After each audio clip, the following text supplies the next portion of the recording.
بزرگوں، دوستوں، نوجوان ساتھیوں، عزیز بچوں، السلام علیکم ورحمۃ اللہ وبرکاتہ۔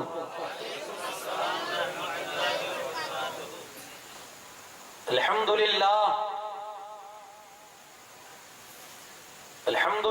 رب العالمین والعاقبۃ للمتقین،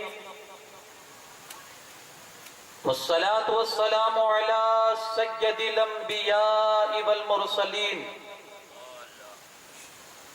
وعلى آلہ الطیبین واصحابہ الطاہرین اجمعین، اما بعد،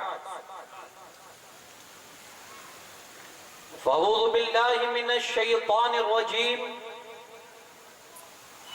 بسم اللہ الرحمن الرحیم۔ الذين ينفقون في السراء والضراء والكاظمين الغيظ والعافين عن الناس والله يحب المحسنين، صدق الله العظيم۔ وبلغنا رسوله النبي الأمين الكريم، ونحن على ذلك لمن الشاهدين والشاكرين، والحمد لله رب العالمين۔ انتہائی خلوصیت اور احترام کے ساتھ آقا نامدار، مدینے کے تاجدار، دونوں عالم کے مالک و مختار، سرور لامکان، مالک ایب و آ، حضور احمد مجتبی محمد ارواحنا فدا صلی اللہ علیہ وسلم کی بارگاہ بے کس پناہ میں عقیدت اور محبت کے ساتھ درود پاک کا ہدیہ پیش کر لے۔ اللہم صلی علی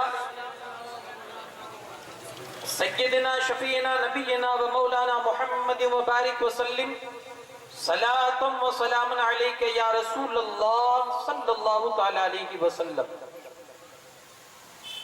حدیث پاک میں ہے، آقا کریم صلی اللہ علیہ وسلم کا ارشاد گرامی ہے کہ جس نے گلاب کا پھول سونگھا اور مجھ پر درود نہ پڑھا، اس نے مجھ پر جفا کی، اس نے مجھ پر ظلم کیا۔ گلاب وہ پھول ہے کہ جو میرے آقا صلی اللہ علیہ وسلم کے پسینہ اطہر سے بنا ہے۔ آقا کریم صلی اللہ علیہ وسلم فرماتے ہیں کہ جب میں معراج سے آیا اور میرے جسم پاک سے پسینے کا ایک بوند زمین پر گرا تو اللہ پاک نے اسی بوند سے گلاب کا پھول پیدا فرمایا۔ جس کسی کو پسینہ پاک کی خوشبو سونگنی ہو تو وہ گلاب کو سونگے، اور جب کبھی گلاب کو سونگے تو وہ درود پڑھنا نہ بھولے۔ تو یہ عادت آج سے اپنا لیجئے، اور جب کبھی پسینہ مبارک کی خوشبو سونگنی ہو تو گلاب سونگ لیا کرے۔ جی لگا کر ایک بار پورا مجمع پڑھ لے، اللہم صلی علی سیدنا شفیعنا نبینا و مولانا محمد کما تحب و ترضا بان تصلی علیہ، صلاۃ و سلام دائما علیک یا رسول اللہ صلی اللہ علیہ وسلم۔ نعت و منقبت کے چند اشعار سماعت کریں۔ معجزہ ایسا بھلا کر کے دکھا سکتا ہے کون؟ معجزہ ایسا بھلا کر کے دکھا سکتا ہے کون؟ انگلیوں سے چشمہ رحمت بہا سکتا ہے کون؟ رسول پاک صلی اللہ علیہ وسلم کا اگر یہ معجزہ آپ کو یاد آ گیا ہو تو آپ خاموش نہ رہے گا۔ معجزہ ایسا بھلا کر کے دکھا سکتا ہے کون؟ انگلیوں سے چشمہ رحمت بہا سکتا ہے کون؟ حشر کے دن ایک سوائے شافع محشر بھلا، حشر کے دن ایک سوائے شافع محشر بھلا، دامن رحمت میں ہم کو چھپا سکتا ہے کون؟ دامن رحمت میں ہم گنہگاروں کو چھپا سکتا ہے کون؟ یہ تھا اعجاز نبوت، ورنہ پھر بتلائیے، یہ تھا اعجاز نبوت، ورنہ پھر بتلائیے ڈوبے سورج کو اشارے سے بلا سکتا ہے کون؟ ڈوبے سورج کو اشارے سے بلا سکتا ہے کون؟ یہ تھا اعجاز نبوت۔ اور ورنہ پھر بتلائیے ڈوبے سورج کو اشارے سے بلا سکتا ہے کون؟ اس کو کہہ سکتے ہیں بے شک آپ کا خلق عظیم، اس کو کہہ سکتے ہیں بے شک آپ کا خلق عظیم کہ دشمنوں کو پیار سے اپنا بنا سکتا ہے کون؟ یہ آپ ہی کا یہ حسن تھا، آپ ہی کے اخلاق تھے کہ دشمنوں کو پیار سے اپنا بنا سکتا ہے کون؟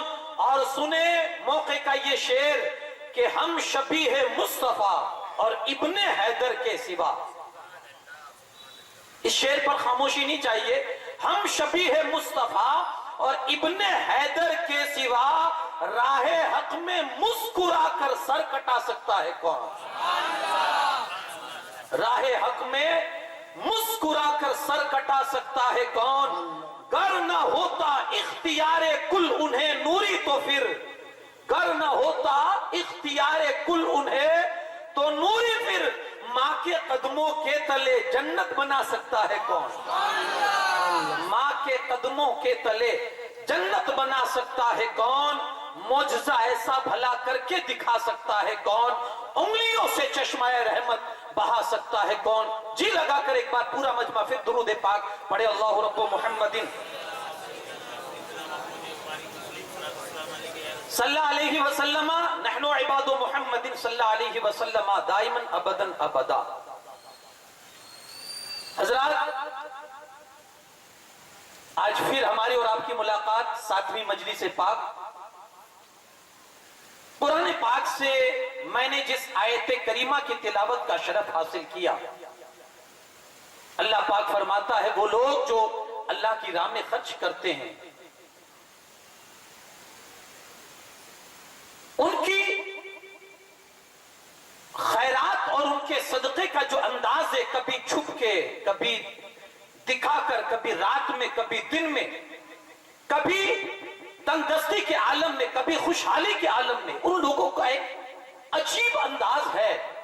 اور دوسری صفت قرآن نے یہ بتائی والکاظمین الغیظ، غصہ پی جاتے ہیں، والعافین عن الناس، معافی کو عام کر دیتے ہیں، لوگوں کو معاف کرتے پھرتے ہیں، واللہ یحب المحسنین، اللہ ایسے احسان کرنے والوں کو پسند فرماتا ہے۔ یہ جو خوبیاں میں نے قرآن کی سورہ پاک سے، یہ آیت کریمہ سے آپ کو بتائی نا، اب انہی خوبیوں کو میں آج جن شخصیات کے حوالے سے گفتگو کرنا چاہتا ہوں، آج یہ ساری خوبیاں جو آیت میں ہے وہ میں ان شخصیات میں آپ کو دکھاؤں۔ وہ جس شخصیت کے حوالے سے مجھے گفتگو کرنی ہے ان میں پہلی شخصیت ہے حضرت امام حسن مجتبی رضی اللہ تعالیٰ عنہ، اور دوسری شخصیت ہے امام علی مقام امام حسین اعظم رضی اللہ تعالیٰ عنہ۔ جی دل باغ باغ ہو جائے گا جب آپ ان کی زندگی کے حوالے سے کچھ سماعت کریں گے۔ ویسے آپ بہت کچھ دونوں شہزادوں کی زندگی کے حوالے سے سن چکے ہیں، میں کچھ نصیحت آمیز باتیں اور کچھ آپ کی زندگی کے حوالے سے، دونوں شہزادوں کی زندگی کے حوالے سے عرض کرنے کی کوشش کروں گا۔ اللہ پاک کہ یہ بے شمار احسان ہے، اس کا کرم ہے، ہم جتنا منائے کم ہے کہ اللہ نے ہم کو خوش قسمتی سے ان کا نام لیوا بنایا ہے۔